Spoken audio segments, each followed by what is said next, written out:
Well, it's Sunday and it's El Clasico. It's CSK versus MI. Two biggest franchise in this world in the terms of cricketing sports event. तो दो सबसे ज़्यादा successful teams ये हैं और El Clasico IPL की सबसे बड़ी भिड़ंत इन टीमों को क्यों कहा जाता है, क्योंकि इनकी काफ़ी एक रिच हिस्ट्री रही है। इन दोनों के मुकाबले काफ़ी नज़दीक रहे हैं। फाइनल में मुंबई ने चेन्नई को काफ़ी लतेड़ा है, अगर नॉर्मल भाषा का मैं प्रयोग करूं। तो इस वीडियो में हम बात करने वाले हैं कि क्या होने वाली है प्लेइंग 11, क्या हो सकती है, क्या क्या इस बार चैलेंजेस, पावर, क्या क्या इन दोनों टीमों के पास इस बार कुछ अलग है जो हमें एल क्लासिको का एक और पार्ट देखने को मिल सकता है। बढ़िया, शुरू करते हैं टीम प्रीव्यू से। तो शुरू करते हैं सबसे पहले चेन्नई से। ऋतुराज गायकवाड़ कैप्टन और ये ओपन करेंगे। डेवन कॉनवे मैंने रखा है नंबर 2 पे और नंबर 3 पे मैं रखता हूँ राहुल त्रिपाठी या रचन रविंद्रा, दोनों में से एक। और कहीं ना कहीं मुझे लगता है राहुल त्रिपाठी खेल जाएंगे पहले, क्योंकि रचन रविंद्रा आपका एक फॉरेन विकल्प ले लेता है। कहीं ना कहीं रचन रविंद्रा को खेलने से टीम का बैलेंस चेंज हो सकता है, राहुल त्रिपाठी खिलाएंगे तो टीम का बैलेंस चेंज हो सकता है। आगे आता हूँ मैं उस चीज़ पे। और नंबर 4 पे मैंने रखा है Shivam Dubey, the gun batsman, the gun spin bowling batsman. भाई जब ये आते हैं तो दूसरी टीम के कैप्टन तो सोचते हैं यार इसके सामने मैं स्पिनर लगाऊं ना लगाऊं, तो एक डाउट हमेशा क्रिएट करके रखते हैं अपोजिट टीम के कैप्टन के माइंड में। तो शिवम दुबे और नंबर 5 में मैंने रखा है विजय शंकर या दीपक हुडा, दोनों में से एक। और सीएसके का हिस्ट्री देखें तो ये अपने प्लेयर के रिडेम्पशन के लिए जानी जाती हैं। कहीं ना कहीं जो प्लेयर नहीं चलते हैं कहीं और आके वो यहाँ आके चल जाते हैं। जैसे फॉर एग्जांपल शिवम दुबे ले लो, आरसीबी में थे, नहीं चले, फिर उसके बाद वो आए राजस्थान रॉयल्स में, तो वहाँ भी उन्होंने कुछ खास किया नहीं, और फाइनली वो आते हैं सीएसके में, तो वहाँ उनका जो बेस्ट पोटेंशियल था उन्होंने वहाँ पे खेला। और नंबर 6 पे मैं रख रहा हूँ सैम करन को। ऑलराउंडर विकल्प ये आपको देते हैं। अच्छी जो चेन्नई का जो होम ग्राउंड है वो उनको काफ़ी ज़्यादा बेनिफिट देने वाला है, क्योंकि वहाँ बॉल फंसता है। और सैम करन का स्पेशल क्या है कि वो स्लो रन डालते हैं, तो साइड की बाउंड्रीज यहाँ पे काफ़ी बड़ी हैं, तो बहुत सारे चांसेस है कैच होने के। और पंजाब में जो भी खेलते थे तो वहाँ पे स्क्वायर बाउंड्रीज थोड़ा छोटी हैं कंपेयर टू चेपॉक, तो वहाँ पे ज़्यादा ही सक्सेस मिली नहीं। तो चेन्नई में ये बहुत अच्छा कर सकते हैं। फिर मैंने रखा है the youngest batsman MS Dhoni को। Just kidding, MS Dhoni, what a story. लगा लो आप 43 year of age and still playing like a horse. तो ये अभी भी वैसे ही दौड़ भाग रहे हैं, क्योंकि रविचंद्रन अश्विन का मैं भी एक इंटरव्यू सुन रहा था, शायद उनके यूट्यूब चैनल पे ही था या कुछ था, तो वो कहते हैं कि मैं अभी तक शॉक हूँ कि ये बंदे का बैट स्विंग अभी तक 43 ईयर ऑफ एज में अभी तक उनका बैट स्विंग डाउन नहीं आया है, तो अभी तक उनके शॉट में वही तेजी आ रही है। तो यस, एंड नंबर 8 पे मैंने रखा है रविंद्र जडेजा, एन ऑलराउंडर, एक बार के लिए CSK के कैप्टन। तो Ravindra Jadeja run away match winner in term of bowling, fielding, batting, आप जिस चीज़ में भी इन्हें मौका दो ये बेस्ट करते हैं उसमें। फिर आते हैं रविचंद्रन अश्विन, होम कमिंग। तो अश्विन लास्ट शायद 9 साल के बाद इनकी घर वापसी हो रही है, तो इनके बारे में ज़्यादा कुछ बताने की ज़रूरत नहीं है, सब जानते हैं अश्विन क्या कर सकते हैं। फिर नंबर 10 पे मैंने रखा है खलील अहमद को, और नंबर 11 पे रखा है मैंने मुकेश चौधरी। तो खलील अहमद पिछले साल दिल्ली कैपिटल्स के लिए इन्होंने काफ़ी अच्छी बॉलिंग करी थी। इस साल CSK ने इन पे बीट खेला है, इन्हें लिया है, तो आई नो धोनी इनको और बेटर यूज़ कर पाएंगे। इम्पैक्ट प्लेयर के रूप में आएंगे Matheesha Pathirana, you know CSK bowling first करती है तो मथुराना प्लेइंग 11 में होंगे, और कोई बैट्समैन शायद बैठ जाएगा। और लेकिन CSK अगर बॉलिंग सेकंड करती है तो मथीशा पथराना आएंगे इम्पैक्ट सब के रूप में, क्योंकि आपको डेथ बॉलिंग में आपको काफ़ी ज़्यादा हेल्प प्रोवाइड करते हैं। आप इनका देखिए, पिछले साल इनको 10वें ओवर के बाद ज़्यादा यूज़ किया गया था, नई बॉल से इनका कोई यूज़ ही नहीं था, 10 ओवर के बाद ही इनके 4 ओवर कराए गए थे। तो यस, तो CSK की टीम काफ़ी बैलेंस नज़र आती है। इसके बारे में भी बात करेंगे, पावर स्ट्रेंथ के बारे में आगे बात करेंगे। तो अभी टीम देख लेते हैं मुंबई इंडियंस की। तो मुंबई इंडियन की टीम में मैंने ओपनिंग रखा है Rohit Sharma, no doubt. Ryan Rickelton, South African wicket keeper, अभी ऐसे T20 लीग में MI के लिए खेल रहे थे, MI केप टाउन के लिए, तो वहाँ पे उन्होंने काफ़ी अच्छा परफॉर्मेंस दिया था, तो इसी कारण इनको MI ने रिक्रूट किया है। नंबर 3 पे तिलक वर्मा, दक्षिण अफ्रीका सीरीज याद आती है जहाँ पे उन्होंने नंबर 3 पे खेलते हुए बहुत ढेर सारे रन बनाए थे। वो आउट ही नहीं थे इस पूरी सीरीज में, तो आउट ही नहीं हुए थे। फिर नंबर 4 पे आते हैं, फर्स्ट मैच के लिए कैप्टन है सूर्य कुमार यादव, और इंडियन टीम के भी कैप्टन हैं, तो कोई इनके लिए कोई प्रेशर वाली बात नहीं है। लेकिन अब हाल फिलहाल का इनका फॉर्म अगर देखा जाए तो इनके फॉर्म में थोड़ा डिप आया है। इंटरनेशनल में 2024 में उतने रन नहीं बने, शायद इंटरनेशनल कैरियर में उनका T20 में सबसे बुरा साल 2024 ही रहा है। तो नंबर 5 में मैंने रखा है नमन धीर को। Again Hardik Pandya miss out हुए हैं, ये बहुत बड़ा डिसएडवांटेज है, क्योंकि अगर आप हार्दिक पांड्या जैसा प्लेयर आपकी टीम से मिस आउट होता है तो वो आपको दो चीज़ों में इफेक्ट करता है। आप उनको रिप्लेस करने के लिए आपको 2 प्लेयर खिलाने पड़ते हैं, जिसमें एक फॉरनर बॉलर ऐड हो जाता है और इंडियन बैट्समैन को कहीं ना कहीं ऐड करना पड़ता है ताकि वो जुगाड़ भिड़ सके। ओके, तो नमन धीर खिलाया है मैंने नंबर 5 पे। अगेन पिछले साल इन्होंने काफ़ी अच्छा खेला था, तो इनके पास मौका था। नमन धीर इन्होंने अनकैप में शायद रिटेन किए हैं, और एक जहाँ तक मुझे याद है एक और लेफ्टी था, मुझे क्लियर याद नहीं आ रहा है, लेकिन वो इन्होंने छोड़े थे जो कि पंजाब ने बाद में लिए थे। नंबर 6 पे मैंने रखा है रॉबिन मिन्स को। Robin mince again young prospect है, चेन्नई सुपर किंग में शायद इससे पहले थे, लेफ्टी बैट्समैन है शायद। जहाँ तक मैंने इनका थोड़ा बहुत वीडियो देखा था, हार्ड हिटिंग इनके कर सकते हैं, ये हार्ड हिटिंग काफ़ी चौके छक्के मारने में एक्सपर्ट माने जाते हैं। तो नंबर 7 पे मैंने रखा है मिचेल सेंटनर को, quality spinner and decent batsman, captain of New Zealand team, अपनी टीम को अभी फाइनल में लेके गए थे, तो अच्छा रिदम आ रहा है इनकी बॉलिंग। चेन्नई के इस मैदान में इनकी बॉलिंग काफ़ी हेल्प करने वाली है। और नंबर 8 पे मैंने रखा है दीपक चहर को।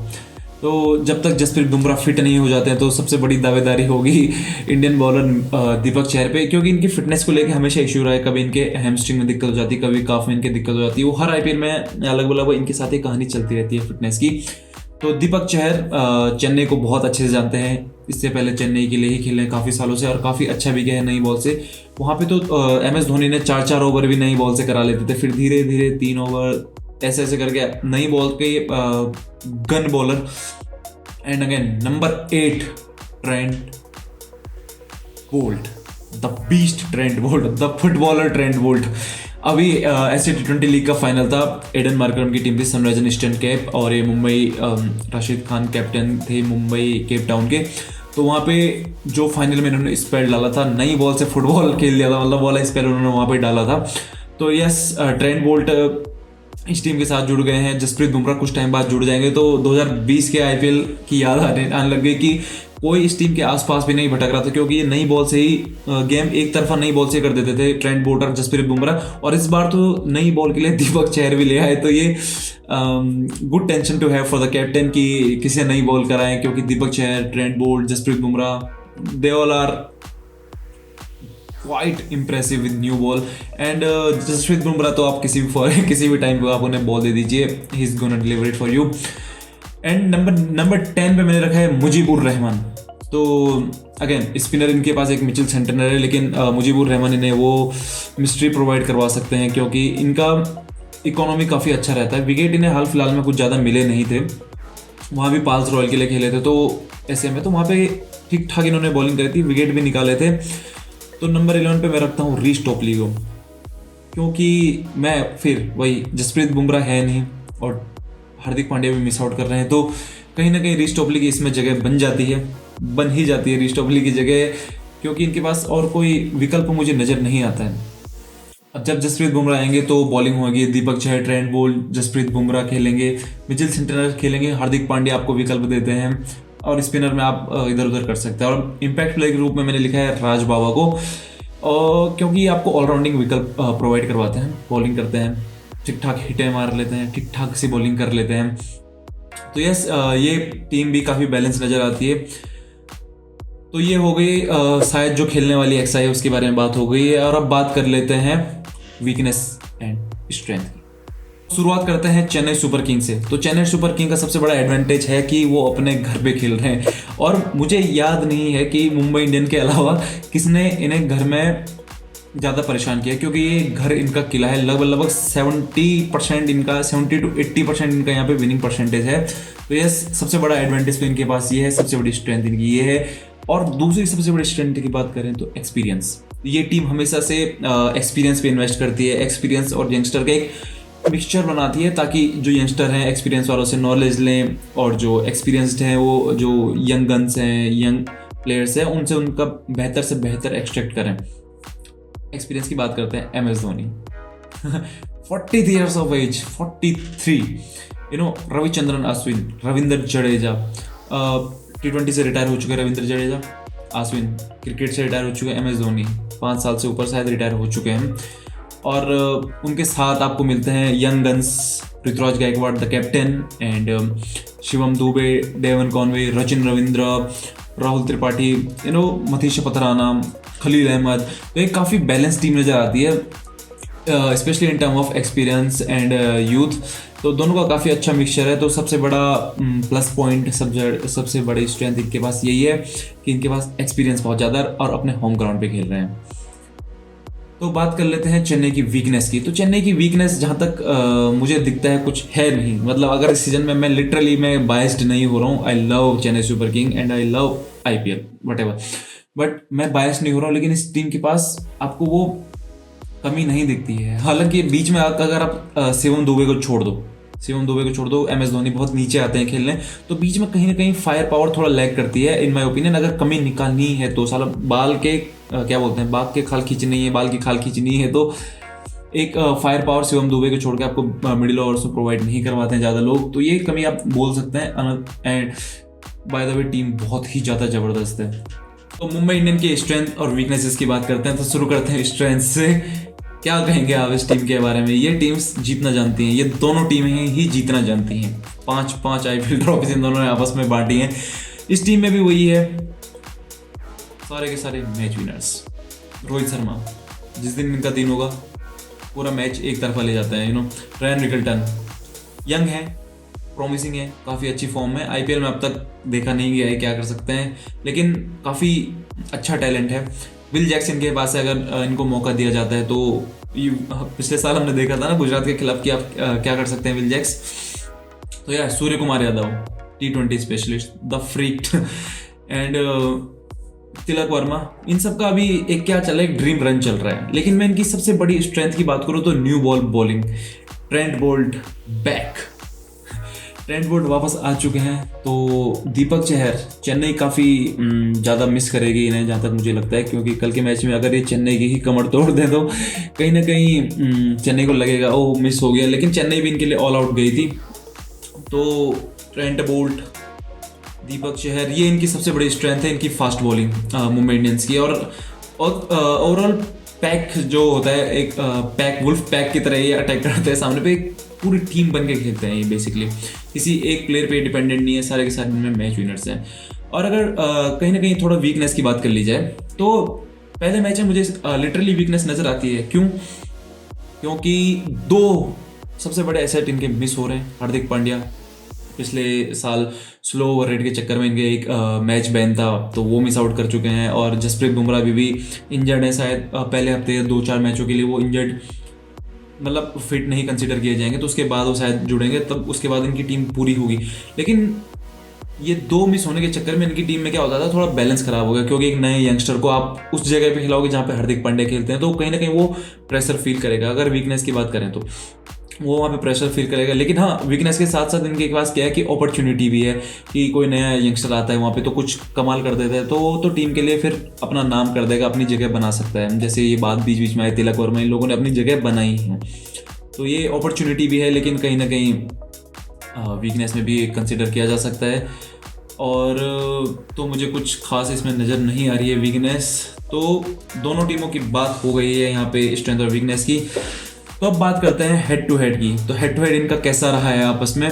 तो दोनों टीमों ने खेले हैं कुल 37 मैचेस, जिसमें से चेन्नई ने जीते हैं 17 और मुंबई इंडियन ने जीते हैं 20 मैचेस। अब पिछले 5 मैचों की बात की जाए तो मुंबई इंडियन का पलड़ा काफ़ी हल्का रहा है। चेन्नई सुपर किंग ने डोमिनेट किया है पिछले 5 मैचेस में। और जहां 2024 में चेन्नई सुपर किंग जीती थी 20 रन से, उससे पहले 2023 में 2 मैचेस हुए थे, तो चेन्नई सुपर किंग जीती 7 विकेट से, फिर 6 विकेट से, और उसके बाद पहले 2022 में चेन्नई जीती 3 विकेट से, उससे पहले मुंबई जीती 5 विकेट से। तो पिछले 5 मैचों में सीएसके का पलड़ा थोड़ा भारी रहा है। आप समझ सकते हैं पिछले साल तो पूरा मुंबई का ही बेड़ा गर्क हो रखा था मतलब पूरा मुंबई ही काफ़ी bottom of the table finish की थी। तो उस साल उनका कुछ खराब रहा था। तो होप इस साल वो कम बैक करे और काफ़ी इंटरेस्टिंग मैच देखने को आपको मिल सकता है, जो कि मिलेगा ही मिलेगा। तो यस, अगर आप मेरे को चूज़ करने बोलो मैं किस टीम को चूज़ कर रहा हूँ, तो yes again I am choosing Chennai super king to win this match, क्योंकि होम ग्राउंड पे खेल रहे हैं और हार्दिक पांड्या और जसप्रीत बुमराह के मिस आउट होने के बाद चेन्नई सुपर किंग के चांसेस स्लाइटली से थोड़ा ज़्यादा हैं। तो मिलते हैं अपने नेक्स्ट वीडियोस में। अगर आपको वीडियो पसंद आए तो चैनल को सब्सक्राइब कीजिए। जय हिंद।